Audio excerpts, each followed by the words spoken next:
It has been 59 games, Chris.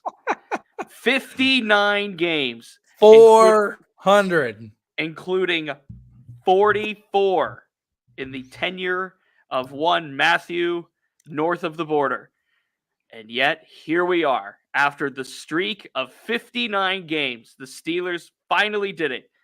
400 yards of offense. Good afternoon, everybody. A good Victory Monday to you all. This is, of course, the Southside Beat, as we are every Monday through Friday at 3 p.m. Eastern on DK Pittsburgh Sports, streaming live on YouTube and then later in podcast form. He is Chris Halicke. I am Corey Crisan. The Steelers are a winner once again. A 16-7 win, a triumph. I said it was going to be low scoring. I joked that it was going to be a Chris Boswell special, but they included a touchdown in there for me too, Chris. But nonetheless, the Steelers put themselves back in good position, back in good graces with another victory. Yeah, it's crazy, man. I think I was really obviously really curious to see what was going to happen. Just because first game about Matt Canada. We know the offense isn't going to be completely different because it's the same playbook. It's a lot of the same concepts. It's just, how is the game plan going to go? How are they going to call this? How are they going to sequence things differently? And man alive, very first play, right over the middle, Pat Freiermuth. I mean, calling forwards against cover two. That to me is just everything about that was glorious. Everything about that, not just the play call, but Kenny's execution of it, his anticipation to throw, Freiermuth's route running, everything about it, man. Everything about that play was phenomenal. And Monongahela, it honestly should have been 23-10. I mean, I think if that game's played in Pittsburgh, I think Mike Tomlin challenges it because he probably would have seen it on the scoreboard. Honestly, you need to be better prepared for whenever certain plays like that happen on the road. That's something that's got to be challenged because that should have been a touchdown, legitimate. I understand people hating. I don't understand people hating on Deontay for that. Got 3 feet down possession of the ball. I mean, the whole surviving the ground thing doesn't exist anymore when it comes to that kind of stuff. So. Yeah, man, it was crazy. First, like, watching it live, it looked a little bit different. The main thing that I take away from me, and I'll kick it back to you, is he looked more free. Not that he was out there slinging it all over the place or anything like that. It wasn't like that, but he looked more free than he had under Matt Canada, especially over those last few games under Canada. He just looked like a different quarterback, but because he looked like a guy who went in with the purpose of doing things outside of the same 3-4 types of throws that he was doing before. Mm-hmm. I know I said 16-7. I meant 16-10, of course. And by the way, hope you all got to have a happy Thanksgiving, a happy Thanksgiving weekend. Celebrating with your loved ones if you were able to. I certainly did. A good trip over in Durham, North Carolina, despite Pitt football's lack of winning. By the way, I think the state of Pennsylvania, in a general sense, is an offensive coordinator problem. First Penn State, then Steelers, then Pitt. Philadelphia Eagles are buzzing, so I don't think they're making any changes anytime soone unless. But Eddie Faulkner, man, in terms of first game as offensive coordinator, well done. And I'm being that's not just because of the 421 yards. And I'll do this one talk about later today. Going back through and really watching this, you can tell that there was a specific game plan to attack the Bengals, not only their tendencies but where they're weakest, and they executed it. That is not just game planning, that's coaching, and the offensive coordinator is clearly a big part of that.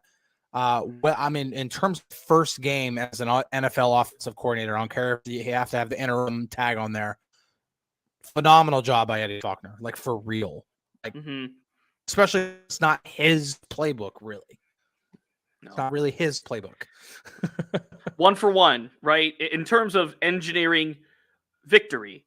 Now, I'm not trying to rain on the parade. I never want to on a Victory Monday, but 400 yards and only, right? 16 points. So still more meat on the bone, so to speak, for Kenny Definitely Pickett is. in this offense. But that being said, for me, the big takeaway is, of course, they win. That's the big thing. Of course, they put the 400 yards up. That's another thing. But I think what this win was able to do, especially after all of the drama and fallout and the reported, Deontay Johnson, Minka Fitzpatrick thing, and then like all of this stuff over the last week, the Browns loss, firing Matt Canada, getting Mike Sullivan and Eddie Faulkner into the coordinator and play caller roles. I think that after all of that, like getting the win, number one, it just like sigh of relief stuff, right? Because think about it. If the Steelers lose this game, yes, I know the Cardinals and the Patriots, they're like vying in the Caleb Williams sweepstakes, right? As far as the draft is concerned. But you wanted to feel good about the offense. You wanted to feel positive about the offense going into those two games. And at minimum, I know it's only 16 points, but 400 plus yards and a win, it gives you something good to feel about as far as the flow of this team and about what they could do over the next few weeks here. Two very winnable, should be wins over the next 2 weeks. Of course, the Cardinals coming up Sunday, then the Patriots on a short week. Two very beatable opponents. And then you kind of ride into a tougher close to the season in the last 4 weeks. So, that's what this win did for me. It gave me a sense of confidence. And look, even if they lose the game, right? That's one thing to branch off of. But at least you had the 400 yards and you had the output and you were able to minimally make steps. Like we said it all along, Matt Canada being fired was only going to be a step in improvements. It's only going to be the start of improvements. And what you saw was, I think, from a production standpoint, more than perhaps what was expected out of Kenny Pickett. And Kenny Pickett gives you that feel and that confidence once again. And to me, I think the shot of the game came after the game. When Kenny's in the outside of the tunnel, outside of the locker room, and he's bumping fists, hugging, shaking hands, every player that walked by him and walked into the locker room after him. And it just shows that he renewed some of that confidence now with Matt Canada away. Now, look, we talked about the tenor of the locker room over last week after Canada was fired. Obviously, everybody felt for Canada, the person. But I think it's clear by this point, the handicapping that Canada was giving the Steelers on the field, and we were never second-guessing that. And now you got to see with Eddie Faulkner running the show and Mike Sullivan calling the show that they were able to kind of absolve some of that and put that best foot forward. And Kenny Pickett put the challenge out Wednesday. Answer the bell. That's what he said to the offense. And you could say that they did do that on Sunday. Well, just really quick, because this just popped up. Frank says Canadian would do well against the blitz. When Cincinnati first started bringing pressure in the second quarter, no, he didn't, but he got better as the game progressed. So, I don't listen. I'm gonna have a couple, at least one example in my chalk talk of like a Ken. I won't say complaint, but still area for improvement, I'll say, and I'll save that for chalk talk, on the site later. But I mean, in terms of that, we've talked about like waiting for that full 4-quarter performance.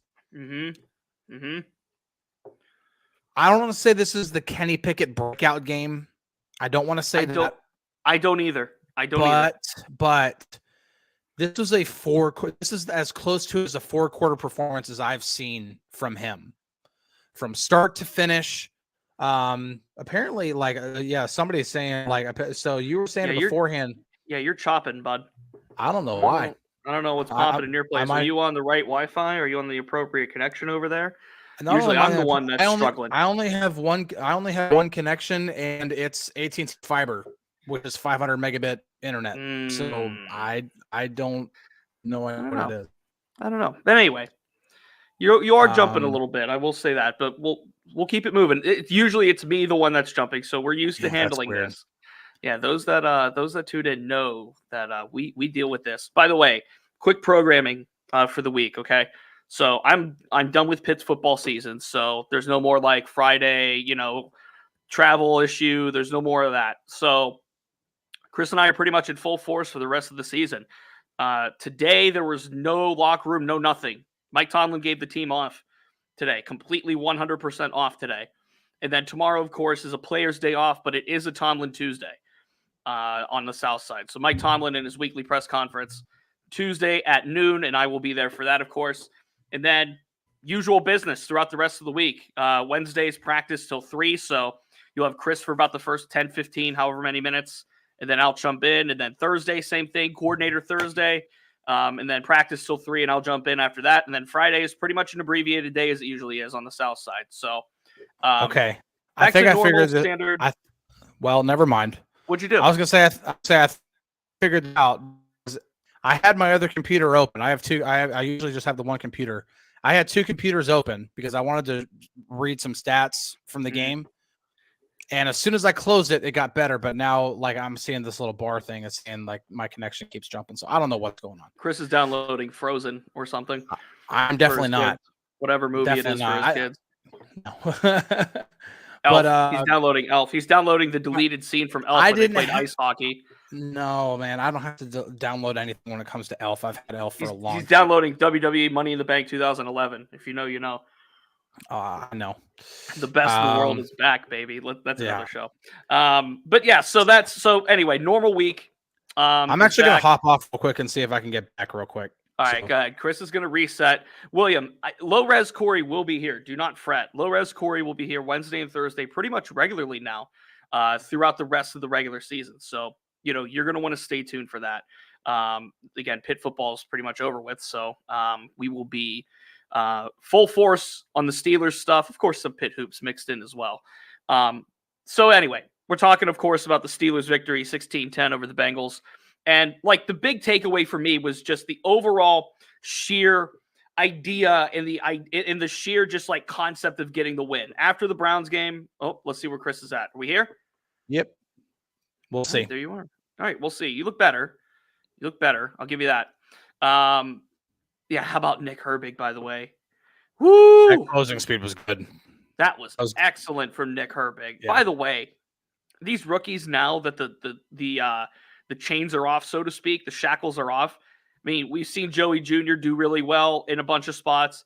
Darnell Washington, the more of these rushes from Najee and Jalen that I watch, the more I see 80 just moving people. Like, he dominated Sam Hubbard on more than one occasion on Sunday. Keanu Benton has been the best rookie on the Steelers this year, in my opinion. And then Nick Herbig, when he's getting his chances, of course, it's a little tough when you have TJ Watt and Alex Highsmith to work in 51, but he's looked good in his snaps too. So I'm excited about this rookie class and what they've been able to do this year. And of course, Trenton Thompson. Welcome to the show, Trenton Thompson. Big interception. Yeah. What a play he made on that one. Not a rookie, but of course, the practice squad and all that kind of stuff. Of course, a lot of the talk today is going to be about the offense. Casey brings up the 3 tight end sets. That's what we've talked about this when Pat Freiermuth was not healthy, when Pat Freiermuth was out. This is what Pat Freiermuth unlocks for this offense. Like, you can look at the passing charts, for example. Kenny Pickett last week to Kenny Pickett this week. Just look at how many throws over the middle of the field there were on Sunday compared to any game. Pick a game this season, right? And a lot of that has to do with Pat Freiermuth's return. Like, he does things that very few tight ends in the NFL, forget about Darnell Washington or Connor Hayward. He does things that very few tight ends in the NFL are able to do when it comes to getting up the seam and creating space in the middle of the defense and getting open and being an option like that for Kenny Pickett. And yeah, B-Phil mentions this was a different Kenny. I think a part of that has to do with Pat Freiermuth's return, and I think that's very obvious to point out. Yeah, okay. We gotta address the elephant in the room here because some people complain that in the line. No. Just no. Steelers 7 girl says Tom needs to bench Deontay Johnson a couple games. Listen, I I don't want to try to pretend that like no matter what Deontay says he saw or didn't see on the fumble play, dude. Okay, this is okay. Who else are you going to put out there, Mr. Nick of Time? I mean, who else are you going to put out there when it comes to Deontay? Calvin Austin. I mean, Calvin Austin, like really promising talent, but is he going to be able to get open the way Deontay gets open? No. Is Allen Robinson going to be able to get open the way that that Deontay gets open? No. I mean, what's really fun? No, he can't. He can't. Watch the film. Austin cannot get open the same way that Deontay can. And by the way, when Deontay was out, they put Calvin Austin in that role. And I'm not saying he failed at performing it, but he's not Deontay Johnson. Deontay Johnson as a route runner and his ability to separate, it doesn't get talked about enough how good it actually is. Like, okay, think about it in this spectrum too.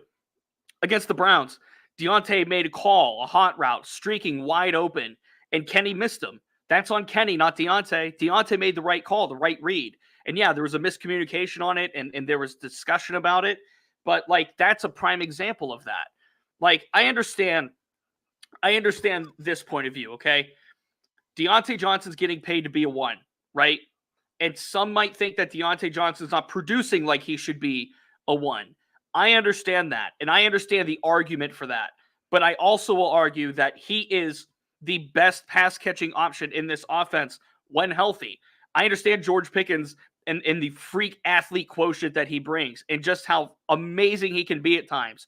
But I think that Deontay Johnson's ability, you saw it in the first game Deontay came back this year after his injury, his ability to separate, his ability to get open, his ability to create other matchups for George Pickens. I think that ability does not get shown in the box score, and that's things people forget. And yes, I know Deontay with the fumble, and like that's going to be buzzed about all week. I understand that. And look, here's it from Chris G. Tomlin will deal with Deontay Johnson privately. There's no way he's getting benched. Yes, and yes. If Mike Tomlin really has to take umbrage with what Deontay Johnson did with the fumble or any other thing that happened, then Mike Tomlin's going to do that behind closed doors. He's not going to speak about it publicly. I will bet tomorrow and Tomlin Tuesday, if Mike Tomlin's asked about that, one of two things will happen. He will answer it with one of two things. One will be, I have no clue what you're talking about, or we're going to handle that privately and not discuss it publicly. That's just what's going to happen. I'm going to give you another option for that too. He might say Jalen shouldn't put the ball on the ground. I mean, come on. Like of all, okay, yes. Should Deontay be paying attention and be playing through the whistle? I'm not saying that he should just be standing there doing whatever he was doing. The thing that should piss you off more about anything else on the play is Jaylen Warren fumbling the football. That should be the thing that irritates you more than anything, because it was literally giving the ball to the other team. You can't give the ball away if you don't fumble. So what Deontay does at that point, yes, you can try to be a good teammate, bail your guy out. You don't have to do that if you protect the football. Right.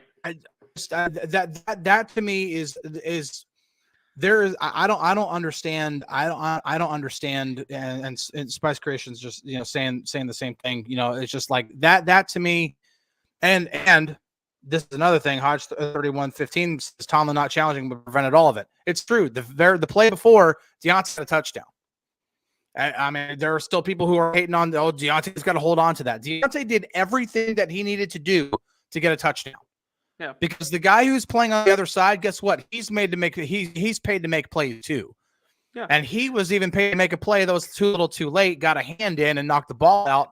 But it was way too late by the time he knocked the ball out because he had 3 steps in possession of the ball. As soon as he gets possession of the ball and steps in the zone, the play's dead. It's over. Now, you would like the referee to make a better call on the field, but you don't always get that. So you then have to rely on the coach's ability to challenge. Right. Anthony, we don't want to crucify the guy for that. You're right. But also on one play, we could say he should not have fumbled that football. We're not going to put him down for the whole season because of that. Now, here's another thing too, by the way. Deontay's not the only wide receiver that if he's not literally, if he's not involved in the play, he doesn't do the play. Like, I've seen wide receivers in tight ends and running backs and quarterbacks. Like when the quarterback hands the ball off, he's not charging upfield to go block somebody more often than not. He's kind of sitting back and watching it from that perspective. Now, look, Deontay was not supposed to be involved in that play whatsoever. So, yeah, he's going to lollygag a little bit. He's going to maybe sell a route if he wanted to, but he didn't. But then, like, the ball comes his way. Yes, he should have reacted and should have tried to dive on the ball. You can criticize him for that. But also, this isn't the only time I've ever seen a wide receiver not perform in the play when he's supposed to be away from the play. Dude, when I was at New York for Pitt Syracuse, a Syracuse receiver did a backflip. Literally a backflip, standing backflip from where he was at because the run went to the other side of the field and the ball was just snapped and he just decided to do a backflip. Like, you got to remember these football players, like, they're dialed in for so many plays a week and so many snaps and so much workout and all this stuff. Like, I get it. There's a fun quotient to be had. I understand both sides of it. And look, yes, Deontay should have dove on the ball. Yes, Deontay should have been more aware of it. Yes, Deontay, perhaps because of the reported altercation, the verbal, argument with Micah. That to me it's a non-story. It's a non-story. But to you, it might not be. But to fans, that's some sour grapes, no doubt. And look, it wouldn't be sour grapes if it. See, here's the thing: is that first off, a lot of fans never played the game. But sure. let's put so that part I understand in terms of not understanding. For those of you who have played the game for at any kind of level up, like I'm going to say middle school probably be the absolute lowest level. Yeah. But if you played football in middle school, high school, college, or pro, scuffles in the locker room are not an uncommon thing. No, it's these very are grown common. Men. These are grown men with differing opinions. Grown men who have differing opinions, who are very competitive, and when things aren't going well, Carl, especially when. Like, good Lord, like whenever, I mean, Deontay shooting that down yesterday, I mean, I put it in the Steelers feed because it's a report. It's a report. It's out there. It's going to get attention. I can't not put it. That's the journalistic thing that you have to do. Just because I think it's not a story doesn't mean that I have to put that filter on and say, well, this isn't that big of a deal. Right. It's news. It's gonna get people talking. So it's a prerequisite for the job. My personal opinion, that's nothing. It literally is nothing. Yeah. So people want to talk about Deontay and Mitch getting into it last year, or Deontay and Minka getting into it this year. Man, this stuff happens. And if every single scuffle locker room throughout the NFL were reported, it'd be happening every single week, multiple times a week, probably. Sure. It's just, go ahead. And by the way, I know there's a lot of criticism, like from the outside, that there's quote unquote no leaders in the locker room from the offense. The one guy that's at least tried to take on that role is Deontay Johnson. And I know that, the production on the field, some might say, well, he drops too many passes to be talking as much as he does. Here's the thing about that, though. Like, after Ben Roethlisberger retires, you lose the locker room leader. You bring your locker room leader from that standpoint. You bring in a rookie quarterback. Somebody has to be a voice of the offense, right? Like, I think an underappreciated aspect of Cam Hayward. Like, I think a lot of diehards see this, but from the outside, not many people realize how important Cam Hayward's voice is for that defense. Yes, TJ makes a ton of plays. Yes, Minka is amazing as a safety. Yes, Joey Porter Jr. is a high-profile name as a rookie, but Cam Hayward's the guy. He's the guy, the straw that stirs the drink. He's the one that makes it go. The offense hasn't had a guy like that. Deontay has at least tried to be that guy. So yeah, if the offense sucks and they're putting up 16 points a game or whatever it actually was with Matt, I think it was like 17 actually, and then they score 16 with the win with Eddie Faulkner. If Deontay's pissed about the offense being terrible, then yeah, he's allowed to voice his opinion about it. It's why Najee Harris, after the Browns game, said what he said. It's the exact same thing, except Najee did it in a more, how do I say this, compact way. He was more concise, compact, and direct with the way he did it. He didn't take it to a teammate. He didn't take it out loud. He was very reserved with it. If Deontay did it a different way, then maybe the argument would be a little more, quote-unquote, favorable for him. We're burying everything that's positive about what happened on Sunday. It's that the Steelers are 7-4 and they're in the 5th seed in the AFC with 6 games to play. We're burying that. Steely McBeaming says, Mika and Cam got into it last year. No one said anything about it. Yeah, it happens.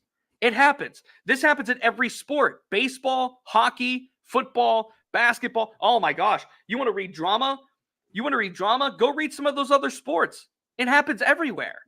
This is the kind of stuff, and this is the kind of stuff like right here. What these past comments, Deontay, you could see Minka celebrating. Like, for whatever reason, people get into whatever, whether it's the drops or whether it's, he runs backward all the time.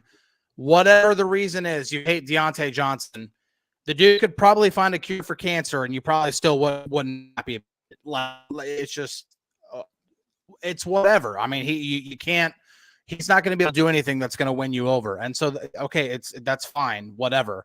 When you say things like he's not a team player, that's just not true. You can think it.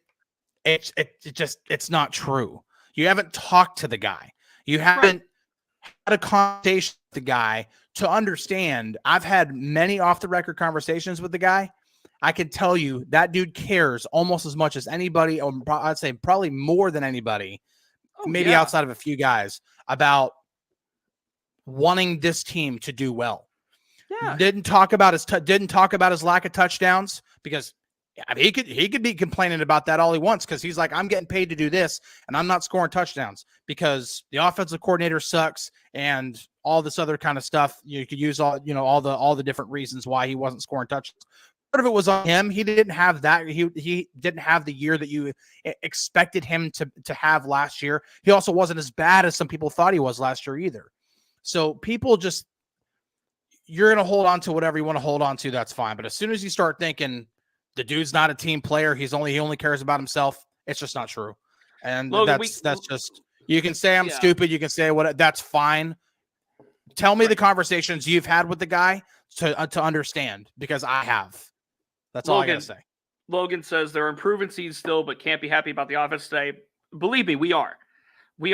We had to address the elephant in the room that was Deontay Johnson, and in this past week that has been. It made a lot of people upset, so we had to talk about it. Right. There were a lot of people that were on this, on social media, on our very feed, just in a general sense. And like, I understand a lot of it stems from drop passes and maybe running backwards after some catches, but believe us, he means incredibly well. And he's at minimum trying to be a leader for this offense. And we can be happy that the Steelers are 7-4. We can be happy that if the season ended today, they'd be the 5 seed in the AFC with the top wild card. We can be happy that we got to see 400 yards of offense from Kenny Pickett and company. And now the glass is more than half full, because the Arizona Cardinals and the New England Patriots are the next 2 teams. I'm no math guy, but they are combining for 4 wins this season, entering this week. Yeah. So these are two like must win. And I'm not saying like, it's a must win. Like, this is like a huge game. Like, no, like they cannot lose these games. Like, you have to win these, because you don't get a lot of layups on the schedule in late November and December. You just don't. And so when these games come up, you just spike it and you say thank you and you move on. These have to be wins. You know what, Frank? They might be one and done, but you know what else they might be? They might get to an AFC championship game. I mean, I'm not saying that as like a testament to the team. I'm saying that as a testament to the AFC and how dog eat dog it's been. I mean, look, Buffalo's been terrible this year. They fired their OC and they have a Sean McDermott problem. Kansas City has warts. Denver somehow is climbing. Cleveland has warts. Every team in the AFC has warts. There's no Philly over here. There's no strong AFC team that you can look at and say they're definitively number one. Like, if Kansas City gets the one in the AFC championship game, becomes the Arrowhead Invitational again, then yeah, maybe I'll say Kansas City's more inclined to win the AFC. This AFC is wide open. And yeah, they might be one and done in the postseason, but any given Sunday, any given week in this conference, like Miami, can you trust Miami? No, because they haven't beaten anybody worth a salt. Kansas City has warts. Denver. I mean, like, okay, Baltimore, arguably the second strongest team in the conference, and Pittsburgh's beating them. And Pittsburgh knows how to beat Lamar Jackson. You look at Cleveland. Cleveland is a team that has warts. Like, oh my gosh, I could keep going. The Chargers. Do you have faith in the Chargers? Absolutely not. No. Do you have faith in the Colts? No. The Texans, okay, that might be a team that's a little scary too. So, with that being said, if they can get in, just find a way to get in. You never know what could happen. And it's matchup dependent also. What if the Steelers play the Ravens in the first round? How do you feel about that? That's winnable. What if they play the Browns in the first round? That's winnable. What if they play Miami in the first round? That's winnable. What if they play Houston in the first round? Do you learn from week 2 or week 4, whatever it was? Yeah, that's also winnable. There are a lot of winnable games in the AFC postseason. And if they could just make it, find a way. To me, the magic number's still 11. Yeah. To me, it's still 11. Yeah. And they are at 7-4. And they're at 7-4 with 6 to play, and 2 of those are cupcakes. So, optimism, at minimum, optimism. And given what the Steelers' offense was able to do from a standpoint of yards and a standpoint of production, points aside, positive signs. Chris, do you have a final thought? That was kind of mine right there. Yeah. I have a couple. So the first thing there is, just to kind of respond to that, like, yes, if you have to choose between like missing out on the playoffs, in whatever fashion, unless you're absolutely tanking, or at least getting into the playoffs and giving yourself a chance, you're always going to opt for the latter. You always want to give yourself a chance, right? Yeah. Just because you probably are a one and done team doesn't mean that you get into the wild card and you just no, you get to the wild card. Who knows who you're going to play? What if you have a favorable matchup? What if that team is really banged up? You never know. And then sometimes you catch fire at the right time. The 2005 Steelers are all about that. They caught fire right at the right time, and they became the first number 6 seed to win the Super Bowl. You just never know once you get in. The second thing to me is as a kind of, to really, because we did spend quite a bit on Deontay to really focus on like some things that were really, really good yesterday. Really, really love the fact that Najee had a great game yesterday. Woo! Angriest run of the season too, by the way, for fans of that program. Yeah, but it wasn't even just that, and it was the fact that I've talked on here a lot about like what the Steelers do, offensively when it comes to running. They're predominantly an outside zone team. If you've been on, tune in the show quite a bit, you've heard me talk about that quite a bit.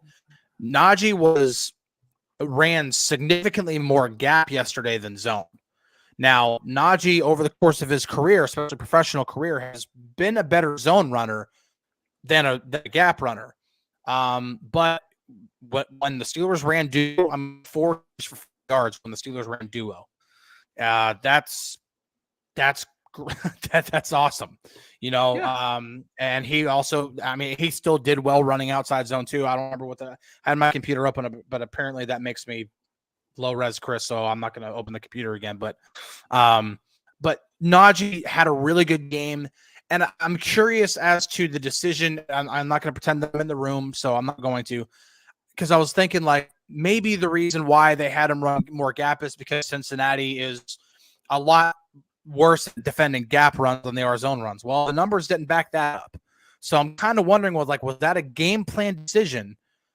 From Eddie Faulkner, who was also the running backs coach, to be like, no, you need to run more gap, because, this reason A, reason B, reason C, whatever the reason is, it was productive and Najee was good. So I kind of am curious to see if that becomes more of a trend going forward. It was a really, really interesting. And Jim says, Cincinnati keyed in on Warren. Listen, there's been a couple different times this year where Najee was the hot hand, so they rode with him. It happened in Houston. Second half, Najee started running with his hair on fire. They rode Najee. This happened again yesterday. Obviously, the past few games, it's been Jalen. Jalen's been the guy. A couple games they did ride with Najee with Jalen down the stretch, and then obviously against the Browns, they didn't for those last 2 drives, and that obviously had a lot of people wondering why the heck didn't they do that. But we all died from that. But I do like the fact that they rode with Najee. They didn't force the issue with Jalen. Najee was running really well. He was running good behind the gap runs. So they kept him in there. And I'm just curious to see what the decision was, because there's almost an even split between zone and gap yesterday. And that just really had me curious of what might this offense look like as they continue to go forward. It's part of the power of putting Eddie Faulkner in a prominent position. I'll say that much. I just wonder, because that's the running. I mean, that's the running backs coach. So he's obviously he's going to be in communication, and he's going to see how the offensive line is blocking when it comes to all the content and everything. So I'm just curious to see what the decision was behind that. Yeah. All right, Mike Tomlin tomorrow at noon. We will have plenty of reaction, of course, here on Southside Beat, here on DK Pittsburgh Sports. Remember to like and share this episode. That goes a very long way. And subscribe to us if you haven't. What are you doing? Get the notifications. We'll tell you when we're live. It's 3:00 every day, but we'll push that to your phone in case you forget on the off chance. Of course, we're available on Apple Podcasts, on Google Play, and Spotify on the daily for playback 24/7. Mike Tomlin tomorrow at noon again, and Chris and I will be back to recap all of that on Tuesday. So, for Chris Halicke, my name is Corey Crisan. DK and Ramon in about 25 minutes for the Ramon Foster Show. Don't miss that. We will talk to you tomorrow. Have a good one, everybody. Peace out.